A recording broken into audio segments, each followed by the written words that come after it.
Hi and welcome. It is so great to have you here. My name is Jackie Opie. I'm the creator of the Love Uncensored Summit and the author of Passion Rituals. And today I have an amazing guest with us. But just before I introduce you to Cath, I want to share with you a little bit about the Love Uncensored Summit and how you can help create a love revolution on this planet. So if you know of anybody who would be inspired or motivated for some words of love, intimacy and connection, I would love you to share this video with them. The more people in love with each other, the more people having great sex, the more people who understand more about intimacy and sexuality, the less chance we have of crazy stuff going on in the world. So do your bit. Share this video with somebody out there who you know this is going to make a difference to. And I really thank and honor you for being here because I know how busy you are. So we'll get stuck into it. I'm about to introduce you to the absolute awesome Cath Hackinson, who is a mother, a sex educator, and founder of Sex Ed Rescue, bringing her 20 plus years of clinical knowledge, a practical, down-to-earth approach, and passion for helping families. Cath inspires parents to talk to their kids about sex so that kids can talk to their parents about anything. Sex Ed Rescue arms you with the tools, advice, and tips to make sex education a normal part of everyday life. So welcome, Cath. It's great to have you here. Thanks, Jackie. Now, Cath, I'm guessing that you're not kind of one of those sex educators that just sits at school and teaches kids how to put condoms on bananas, right? No, I used to do that a long time ago, but not anymore. So, Cath, thank you so much for being here. I'd love to hear your journey and your story and what got you to doing the work that you do now. Yeah, well, I fell into sexual health. Oh, God, I finished my nurse's training and I followed a boyfriend into the Northern Territory, which is like the red centre of Australia. And I ended up falling into bush nursing, which is where you go out to a remote Aboriginal community where there might be 3 or 4 nurses, 500 to 1,000 local Aboriginal people. And that was back in the days where everyone was paranoid that HIV would wipe out our Aboriginal population. So a lot of resources were being thrown into sexual health screening. So because I was a young female nurse, I would have all these young women come in with sexually STIs, infections. And I found that I enjoyed it. I really enjoyed talking to them about sex and how to have it safer. And I found I was actually really good at getting them comfortable. And then I thought, oh, this is interesting. So I did some more training. And then I just fell into STIs. So working in an STI clinic where you went into high schools and you did education and you had teenagers coming in and young adults, you know, making sexual mistakes. And I enjoyed that for a little while. And then I realized that, you know, things weren't really changing. It was the same stuff and it was getting a little bit boring and I was getting a little bit burnt out because it was people making the same mistakes, not able to change what they were doing. And then I thought, you know, is there a better way to help? So then I fell into sex therapy, which I really enjoyed, which was helping people have better sex lives. And I was totally consumed and passionate. And then I had my own children and that threw everything upside down. I totally changed interests in sex, which totally blew me away because I was so committed to sex therapy. But I had my own, when my daughter was, I think she was maybe about 3, I remember her sitting at the kitchen table. We had a friend over for dinner and she had her hands down her pants having a bloody good fiddle. And it was like, God, how do I talk to her about this? How do I, you know, make sure that she's comfortable with putting her hands down her pants and having a fiddle, but keeping her safe and teaching her what's appropriate. So I then started looking into how to talk to kids about sex because as a sex educator and as a nurse, I'd spoken to teenagers, but it's different when you're wearing that clinical hat. Doing it as a parent, it's like, God, what do I say? Well, I say too much. And I realised the more I looked for information, that there was so little information out there. Like there was a lot of information, but it didn't tell me what to actually do as a parent. It was like, okay, talk to your kid about this. It's like, well, how do I talk to my kid about this? Tell me what to actually say. I wanted something really practical. So I then started talking to a few other mums, because you know how you have your mum get-togethers at the park, and realised that they were all struggling as well. So I decided to take the plunge and to start to try to provide a resource that was based on research and evidence-based practice, but also based on being practical. And I think getting rid of a lot of the fluff, because there's a lot of fluff around sex education, and trying to, yeah, break it down into enough so that you can have a better relationship with your kids, if that makes sense. It absolutely does. And having two, you know, I now have two adult sons, a 22-year-old and a 20-year-old. And I remember when the boys were both young, and, you know, one of my primary things is not creating shame for them around touching their bodies and that whole exploration. And I was talking to a girlfriend very recently. Actually, I've interviewed her on the summit. And she said, you know, she had a friend of hers who had a baby in nappies, and every time this little girl's nappy was changed, she would put her hands down and feel around and, you know, discovering. And the mum was pushing her hands away from exploring herself. And it's just, how do we deal with those things as a parent that doesn't leave us feeling totally guilty and leaving our children feeling shameful in terms of their own sexuality? There's so much shame, and my whole approach also is based on what I saw as a sex therapist, where I would have people coming in and you know, they might come in and say, look, I don't enjoy sex anymore, but that's often the symptom. It's not like the problem. And once you unpack it, a lot of sexual shame, a lot of stuff linked back to childhood, which was parents who either caught them with their hands down their pants and told them they were dirty and it was sinful and it was wrong, and weren't able to enjoy touching themselves, or even a partner touching themselves, and just having parents who never spoke about sex, which gave them the message that it was something shameful. It was something that you just don't talk about. Yeah. So the childhood stuff. It's big. It's really big. Cath, I'm really interested to hear from you. I know that this will be different for kids depending on their level of development, but in your opinion, when is a good time to start talking to children about sex and sexuality and being safe? That example that you gave with the hands changing the nappy basically is when you do start. It's those simple things, and it's the early years stuff is really important, because it's just the part that gets you used to saying words like penis and vulva and gets you more comfortable with nudity and stuff. So it's things like when they're in the bathtub and they're washing their face, you go, okay, have you washed your face? Have you washed your chest? Have you washed your vulva? Or have you washed your penis? Have you washed your bottom? Letting them put their hands down there and go, yeah, that's your vulva. And if it's pooey and messy, pull their hand out, but letting them touch down there. And then as they get that little bit older, it's then talking about when they've got their hands down their pants at the dinner table, saying, it feels nice to have your hands down there, but we don't do that at the dinner table. And then bringing in those things. There's a big overlap in the early years with protective behaviours, so keeping kids safe from sexual abuse and sex education. And then it's things like as they get a little bit older, they realise that you might have a vulva, but dad has a penis. And then they look down their own pants and go, well, where's my penis? Or where's my vulva? So then they get really curious about what are the differences between boys and girls, because kids do work out that women stereotypically have long hair and wear dresses.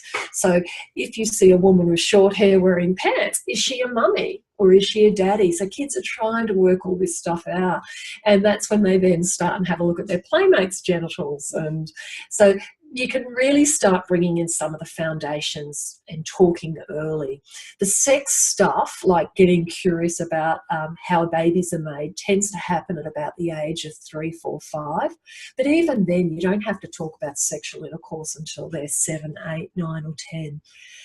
And I very much take the approach of it's up to what you're comfortable with as a parent as well. Mm-hmm. With talking about stuff. But kids could almost, if you had a kid who asks all their own questions or is very curious, and I've got one of those, they almost do their own sex education by the questions that they ask. Mm.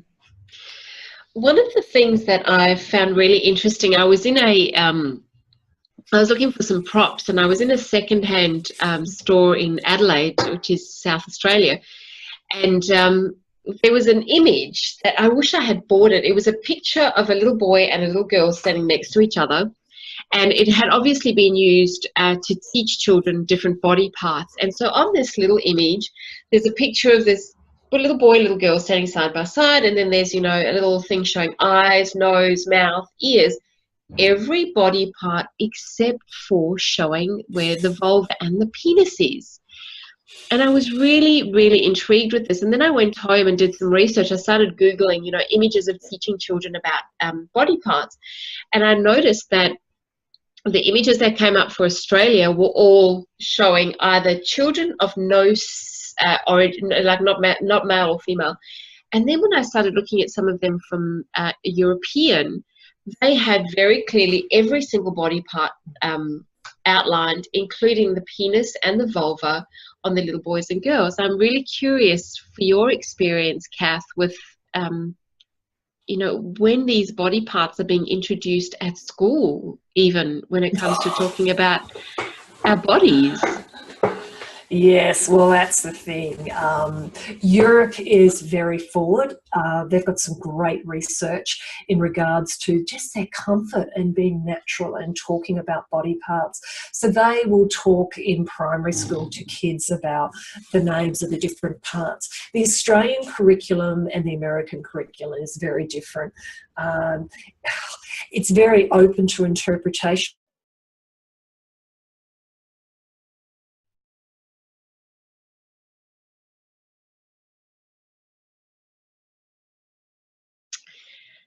Cath, I think I've lost you.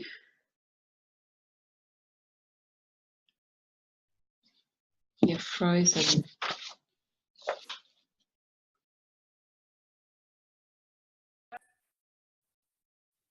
Oh, okay. Sorry, I lost you there. Did back. you lose me? I did, yes. So if we just pick it up, Yep. If we just pick it up where you were saying the part where you jumped out was Australian and American. So if you start back there, that would be great, and I'll just do a bit of a cut. Yeah, so Australia and America is very different. We're a lot more conservative and we're more concerned about offending parents. So the curriculum is often written in such a way that if the teacher and the principal is feeling brave enough, they can talk about it in greater detail. But if they don't want to, they don't have to. Some states are more forward because we don't have a national curriculum in Australia, and America doesn't. Even Canada's bringing one in. But yeah, it's very contentious, that naming the private parts, teaching kids the vulva. And we used to teach kids vagina, but now the trend's vulva. There's a lot of conservative attitudes and religious values tied in with a lot of this as well. Well, my concern with that is it just creates more curiosity. It's like, it's okay, so here's a picture of a child. This is as a child thinking, this picture doesn't have a vulva, but I have one. What's wrong with me? Or it doesn't have what I've got between my legs. The curiosity factor. I really think that if we, if we have more people like you talking about sexuality to children when they're super young, it takes away the mystery out of it. It's the same as talking about death. That fear that comes with it. Yeah. Cath, I was recently having a conversation with a teacher, and I was looking at sex ed in schools. So I'm just curious to what your thoughts are. You spoke a little bit about it, but in terms of what is being covered with sex ed at school, can you tell us a little bit about what you know is being covered? The curriculums, it's amazing. All over the world, we all follow almost the one curriculum. So it starts off, doesn't actually talk about sex until puberty. So in the early years in primary school, it's things about differences. So I might have red hair, but you might have black hair, but it's okay for us to both have this colour hair. So diversity is a big thing. about the fact that it's okay to be different. Then we've got families. So my kids might have a family where there's two mums, but your kids might have a family where there's a mum and a dad, or there's just a dad and no mum. So it's bringing up the fact that families come in all different shapes and sizes, which they don't talk about same sex, and they don't talk about transgender or intersex. So the kids that, you know, might feel like a girl on the inside but they've got a penis, but they plant the foundations of being accepting of differences, so that when cutting down on discrimination as well, they talk about body parts, they talk about being the boss of your body. So if someone puts their hands down your pants or says, can I kiss your penis, you know that that's not safe, and they bring in some of that early safety stuff as well. So it tends to be those sort of things. Then as they get a little bit older, so they talk about other stuff in regards to the protective behaviours and keeping safe as well. But then as they hit puberty, that's when they then start talking more about the changes that are happening, because we now know that kids are going through puberty younger and younger, and we still have, and it appalls me that this happens still, but we still have girls who think that they're hemorrhaging or there's something wrong with them when they get their period, because they just may not have an older sister and they just don't know that they're going to bleed down there. So usually as they're 10, 11, 12, they'll then start talking about the changes that will happen to them during puberty, and they talk about how pregnancy can happen. They don't usually talk about where babies come from and how they're made until that puberty talk. Okay. Unless they get someone coming in privately. So quite a few of my peers will go into schools and they will talk about where babies come from as well as part of what they do. Okay. But schools, tend to play it safe and leave it out. The other thing that I'm very curious about is in terms of talking about pleasure. So this is a conversation that came up with another person who works around sexual education, and I was just having as I do most of the conversations I have with people involve sex at some level, and I was talking about pleasure. And I said, where does that conversation come up in sex ed? I'm curious from your perspective, where do you see it coming up, Cath? It doesn't come up at all. Sex education is very much the plumbing approach, very much, the meat and three veg, nothing fancy. There's a big push, and there's been a push for this for probably the last 5 to 10 years, for us to change what we're talking about and to throw more positive stuff in. Because it's like, even when you talk to kids in the school system about puberty, and we talk about how babies are made, you don't talk about the fact that grown-ups have sex because it feels good or it's fun. They only talk about it as in a pure reproduction, how babies are made type thing.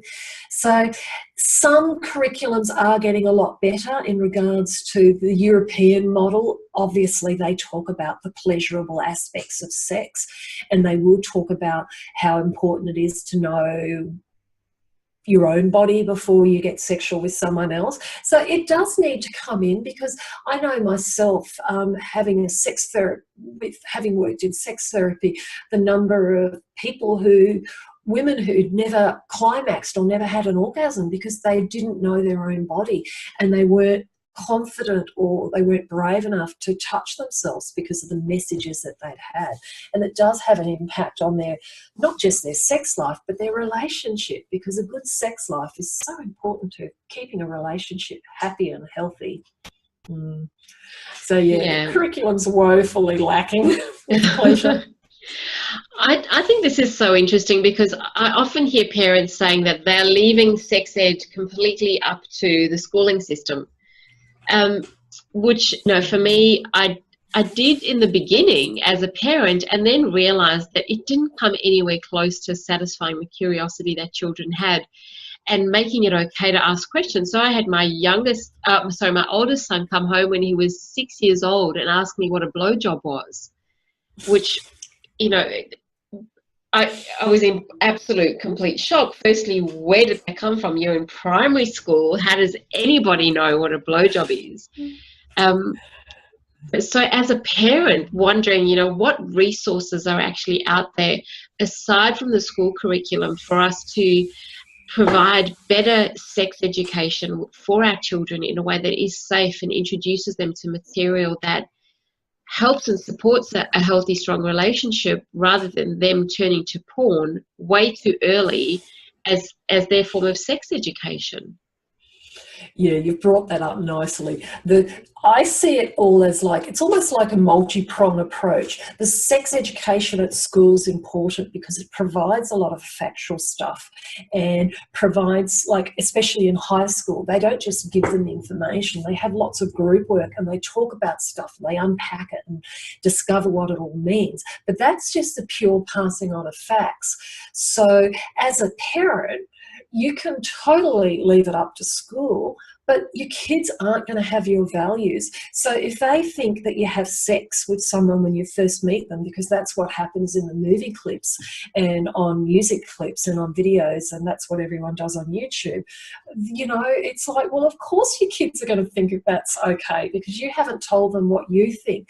So as parents, you need to really, you might say that, a blowjob. Now, I always get a blowjob mixed up with a head job. A blowjob, that's when someone might put their mouth on someone's penis. But that's something that grown-ups do, and you only do that when you're married, or you do that when you're in a loving and trusting relationship, and you then throw in other information as well. But the thing is that if you do leave it up to school, because, talking to your kids about sex isn't just giving them information, it's that getting a better relationship. So your son, he came home to you and told you and asked you what was a blowjob because, first of all, he didn't know what it was, and the kids were probably all giggling and carrying on, and he probably felt left out.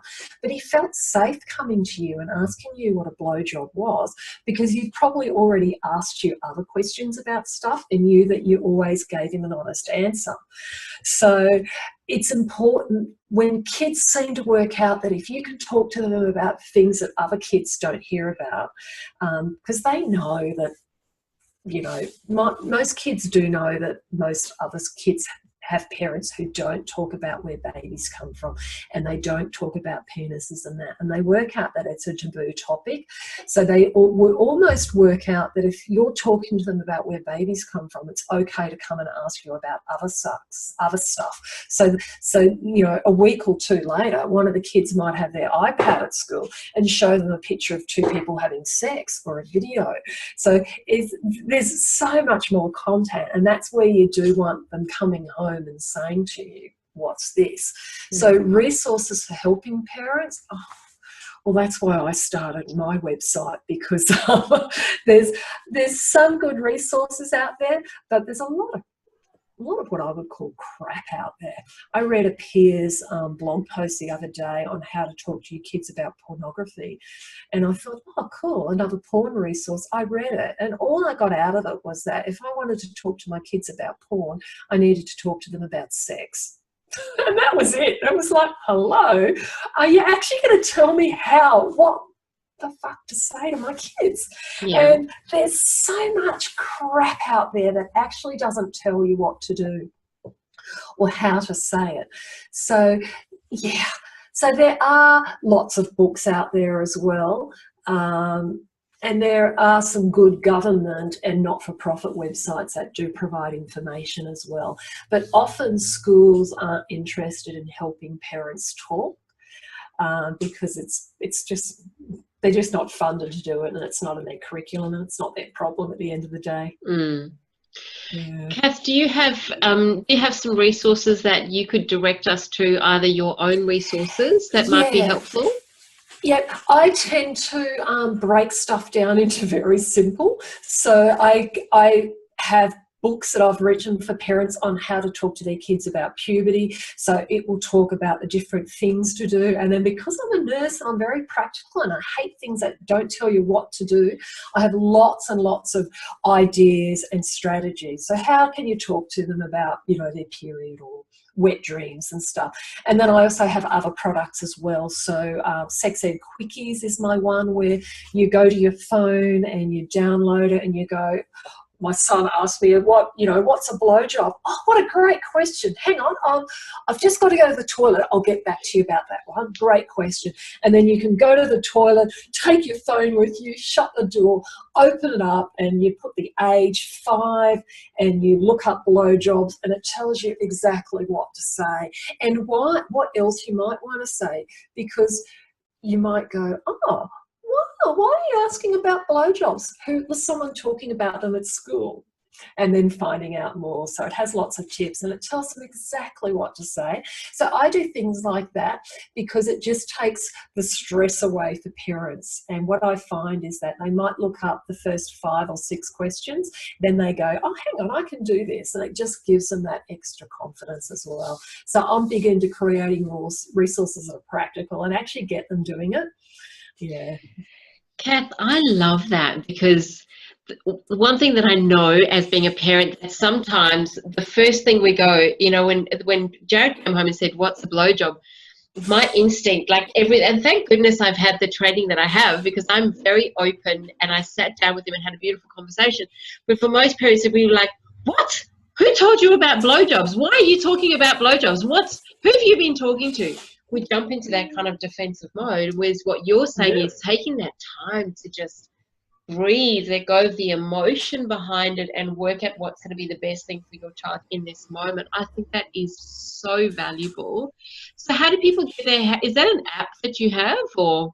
Well, it's not an app, because an app was going to cost me about $5,000 to $10,000. Yeah. And also, what it is an actual website. So once they download the link to their phone, they can just go into it. And what it means is that I encourage people to email me. So like the last query I had was pole dancing. One of the mums says, my daughter asked about pole dancing. How do I talk about pole dancing? So I constantly keep it updated with stuff that's very topical. So, which reminds me, I have to put transgender into it. A lot of kids now are starting to hear about the Caitlyn Jenner over in America. So they're hearing about people who have had sex change operations, or they're more aware of it. So so it's not an app, but it works like an app, so that I can keep it up to date and add more info to it. But it holds people's hands, and I think as a parent, you need that someone to hold your hand and just help you get over those initial fears that you have about talking to kids about this stuff. That is so valuable. I'll take this offline with you, but there is government funding available that might be able to get you an app. So, Cath, have you sent me the link to that? I think, it's all on my website. Great. Yeah. Okay. So I've got a store. Beautiful. I will pop that on the, I'll pop that in the email as well, so that people can access that information. Cath, thank you so much for your time. If there's one message that you could leave our listeners with that is really sits at the core or the heart of what you do, what's that one thing that you would like to leave them with? Probably the message that it's not necessarily what you say when you talk to your kids about stuff. It's more about the fact that you're actually talking, and you're talking in an everyday, natural way. I think that's more important than actually giving them a textbook answer. It's all about just being natural and comfortable, because it just just changes your whole relationship with your kids in a good way. Wow. Thank you so much, Cath. And thank you so much to our beautiful listeners for being here. Go do the work. Check out Cath's website. Make sure that you have access to the best information out there, as opposed to just any old crap that's out there on the internet, because there is heaps of it. So find a trusted resource.